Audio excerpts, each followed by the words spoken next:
throws, better decisions, can't turn the ball over. Max, you pay very close attention to this organization and team.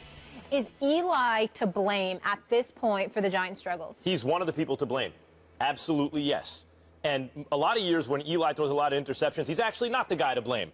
When you go over the tape and everything and go, no, that's a blown route. That's a, Gilbride a couple years ago. That's a complex tree, route tree, and guy's not where he's supposed to be, and the offensive line. But this year, in spite of the 64% completion percentage that he's putting up, I see an okay quarterback so far. I see a guy who's fine. He's a standard issue NFL quarterback, but that's not what he's paid to do. Eli is paid to be outstanding. And if we got outstanding quarterback play, I say I am a Giants fan.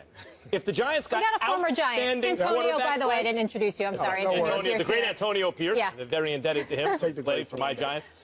If the Giants had outstanding quarterback play, they win the Washington game, and they win the Packers game. Not even amazing quarterback, just better than your average quarterback. They're 4-1 right now. That's what Eli is there to do, especially with Odell Beckham, Sterling Shepard, and Victor Cruz. I know they have issues in the running game, lots of injuries, and the O-line is porous. Here is my levels of blame. I blame number one, Jerry Reese. They've struck out too often in the draft. The philosophy seems to be draft team captains. Don't worry if they're talented. And then when they take a risk with a guy like Eric Flowers, who's very young, there's plenty of time, but so far no good. Number two, you got to say McAdoo. The team, when it was going well, they've shown discipline. All of a sudden, it starts to go bad, and 3 games now, no discipline. And number three, Eli Manning. I put him right after the GM and the head coach in terms of the blame chart, but he's on it. Yeah, I mean, I think when you look at the picture, right, when Eli and the Giants are playing well, it's beautiful to watch. But when he's playing bad, it's some ugly football now. It's ugly football to watch. And Eli, for the most part, has always had an outstanding supporting cast, right? You go back to when I was there, the Plaxico, the Monty Toomers, Tiki Barbers, Brandon Jacobs, a running game like that. Great offensive line at that time. Well, now he's not. He has a young offensive line, right? They're trying to mix and match different guys and put them in a position. And then each and every week now for the last month or so, it seems like, they've had to deal with questions in the locker room about a teammate. We've addressed that enough. It seems like to me that Eli is pressing a little bit too much. There's opportunities down the field. And, again, you talked about the completion. The reason that's happening is because he's not throwing the ball down the field. You're talking about short and intermediate routes. When the ball's going down the field, they're not connecting. And for some odd reason, strangely enough, him and Odell Beckham don't seem like they're on the same page this year. There's a lot of times in the game, either Odell's open, he's overthrown, or not looked to. So there's a lot of frustration, I think, within the offense. But when you say put all the blame on Eli, you have to. You have to do that with any quarterback, especially a franchise quarterback who's a 2-time MVP. Stephen A. I completely agree with Antonio. It's on Eli as far as I'm concerned. As a matter of fact, I put the Odell Beckham immaturity situation on Eli as well. Because Odell Beckham Jr. is 23 years of age. He is a stud. He is a miniature in size. And as a result, he's a target for bigger yet athletically inferior football players that go up against him. So he's going out on that field. He's getting open. He's doing what he's got to do. And he's playing for a quarterback that's not getting him the ball. That in no way absolves him from how he's conducting himself. It's no way to be apologetic about it. He cannot do that. I understand it. But understand where the responsibility lies as it speaks to his frustration and that of this team. Let's also take into account the fact that the offensive line, as shabby as it may be, that's been the case for years. We've seen Eli play better.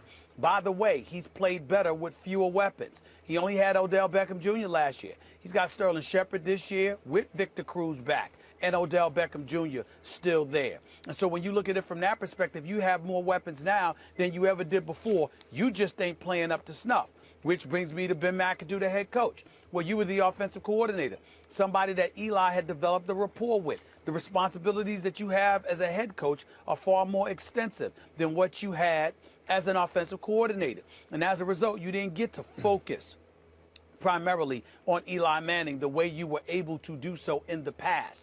Now you've got other responsibilities, which is why the Giants should have been careful about what they decided to do. If you're going to let Tom Coughlin go, let everybody go. And if you're going to keep everybody else, why not just keep Tom Coughlin as opposed to making him the scapegoat?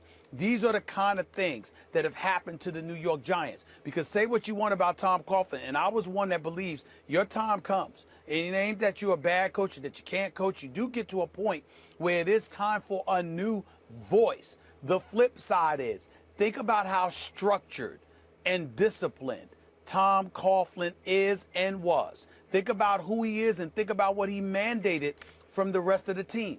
Ben McAdoo doesn't seem to be that fixated on things the way Tom Coughlin was. And that seems to me to have made the environment a touch more chaotic, which could be more impactful in terms of from a distraction standpoint for Eli Manning. I think all of those things in some way have contributed to Eli's struggles thus far. I want to talk about McAdoo for a second and the lack of discipline, Antonio, because on the one hand you have the Eric Flowers incident, who's been playing poorly since he's been a Giant, but you look at the raw talent and he's only 22 years old, and left tackle's a skills position. Some guys it takes some time.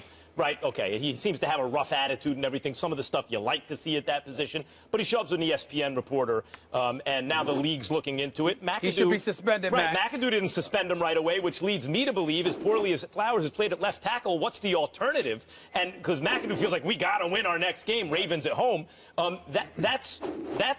that's a real thing, that kind of discipline, because McAdoo, and then when you look at this, the struggle of the offense, McAdoo's only there because of the offense, because Eli seemed to like the offense at a certain point better than Gilbride's offense, so now he's there. The offense is struggling, and they're undisciplined. I've only been in this situation one time in my career, and I had 4 head coaches throughout my career. And it was Steve Spurrier, where he was the head coach and offensive coordinator, and he couldn't mandate, he couldn't control the roster. There's a lot of things that happened that he really probably had no idea about or did not know how to handle, because he was focusing on his offense. And that sometimes, sometimes as a head coach, when you have the duty of either calling the offense or defense, things slip through. Now, that's where Steve Spagnuolo needs to step in now, right? He's been a head coach. He was kept on that coaching staff there to be kind of like plan A or B with that coaching staff. And I think with McAdoo, not just the Eric Flowers incident, it goes back to Odell Beckham, right? It goes back to, like, every locker room changes with head coaches, but there's a lot of things that's changed in that Giants locker room. Now, when you start to watch the team play, you said, well, maybe that's the reason what's going on. Maybe it's a little too loose over there. And again, you need to change it up a little bit from Coach Coughlin. But in the market they're in, being in New York, man, if you don't have structure and you're letting the guys just run wild and not really have accountability for their actions, this is the result you get. You get a losing record. Is Odell justified? I agree with Steven. We've talked about this in the last couple of weeks. Odell, when he was going crazy, it's because, look, I'm open and you're not seeing me. Right. And then when you are seeing me, you're throwing behind me. You're not hitting me on my steps. No, he had a valid point about that. I mean, I was at the game against Redskins, and it was blindly how open he was. Just didn't happen. But again, this all goes back to, at the end of the day, Eli, win or lose as a Giant, you win with Eli or lose with Eli, and he has to step his game up. No question. Antonio, thank you for being here with us. Thanks, bro. Coming up next, President Obama sat down with Stan Verrett last night for a very enlightening conversation. We'll react to his comments next.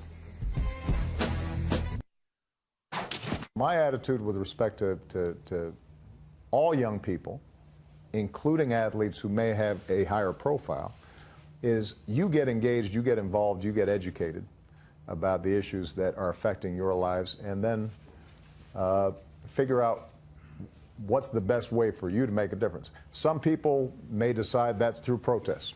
Others may decide, I want to mentor. So my advice is not that there's one way of bringing about change. I think there are multiple ways of bringing about change. If you are committed, engaged, and have studied the issues, then you'll have a positive impact and you'll find what feels right for you. That was the president appearing last night on ESPN's Town Hall from the campus of North Carolina A&T, which is the nation's largest historically black university. Stephen A., what was your reaction to the Town Hall last night? Well, I deeply appreciated our president saying what he said, highlighting how there are a multitude of ways to make a difference. You know, he's talking about it's not just about protesting. Sometimes it could be about mentoring. Sometimes it could be about putting your money where your mouth is behind certain causes. Sometimes it could be uplifting young brothers and sisters by playing the role of mentors, you know, taking them to games, meeting them for lunch, having conversations with them, advising them, counseling them, etc. It harkens me back to something, somebody I have great admiration for, my man Joe Madison, who hosts the SiriusXM radio show on the Urban View channel. He's always asking his callers, okay, I hear what you're saying. What are you going to do about it? there are a multitude of things that you can do. You can call your local councilman or woman. You can call your local congressman or woman. You can call your local senator, et cetera, et cetera. You can do things to make a difference. The reason why that resonates with me so profoundly, y'all, allow me to be incredibly open about myself and what a multitude of African Americans have to endure who are in the public eye, who are deemed to have a voice. On far too many occasions, one of the issues that exist within our community is that people want to define for you what you should be doing. And they want to highlight one specific way or one specific thing you should be doing in order for you to make a difference. And if you don't do it their way, they got a problem. Allow me to give you a perfect example, Max. So many times we talk about Michael Jordan and how Michael Jordan, we attach that infamous, bad sort of negligent quote where he talked about how Republicans buy sneakers too, something he said in the 80s or 90s. And obviously, you would have preferred at times that he was a Jim Brown, that he was a Kurt Flood, that he was a Muhammad Ali, okay? That he was even a LeBron James who's been willing to speak out on a bevy of issues in recent memory. But we ignore the fact that he's almost a billionaire, if not a billionaire already, that he employs black people, that he puts money in the pockets of African Americans who he employs, that he helps to educate folks. Same thing with a Kobe, same thing with a LeBron, etc.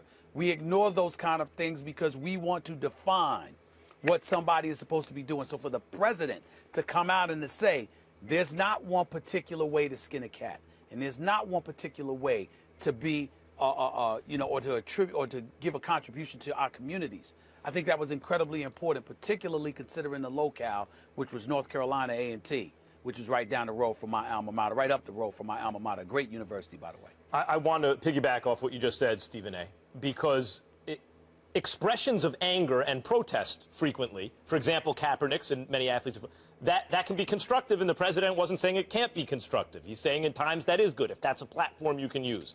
But oftentimes expressions of anger feel good in the moment, but that moment is fleeting. You know, it almost acts as a safety valve. You don't like the way things are, the status quo isn't good, and so you're going to say something, and you feel helpless about it, you express your anger, and you stick it to the man.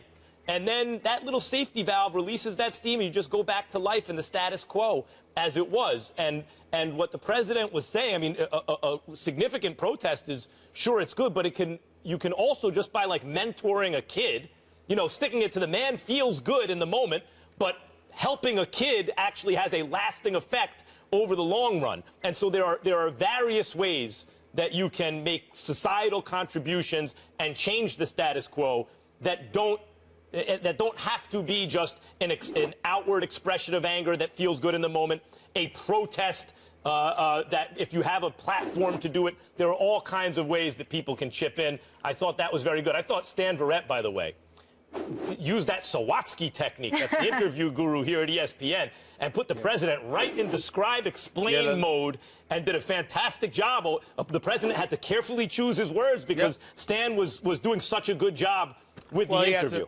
Knowing our company, he probably met with Sawatsky for about 10 hours before the Obama interview. But let me also say this. Listen, what you're essentially saying is that you got to take into account the repercussions as well, because sometimes getting caught in the moment of emotions, it feels good to exhale at that particular moment in time. It doesn't take into account the collateral damage and the ultimate ramifications that could come to follow because of those few moments of emotions. These are the kind of things that we have to take into consideration. Just a few weeks ago, you had Isaiah Washington, the former actor from Grey's Anatomy, who's an outstanding actor, by the way, really wanting black folks not to spend their money on a particular day just to bring attention to the cause that the African American community finds itself fighting against in this day and age. Whereas a justice columnist, Sean King, for the New York Daily News, appeared to be a bit more organized in what he wanted to do. But instead of joining in initially, what Isaiah Washington wanted folks to do was join him. And then when folks didn't do that, then ultimately he modified his position. But again, people sometimes are not on the same page, coming from two different places. Although the goals and the agendas may very well be the same, some things need to be thought out. Things don't need to be initially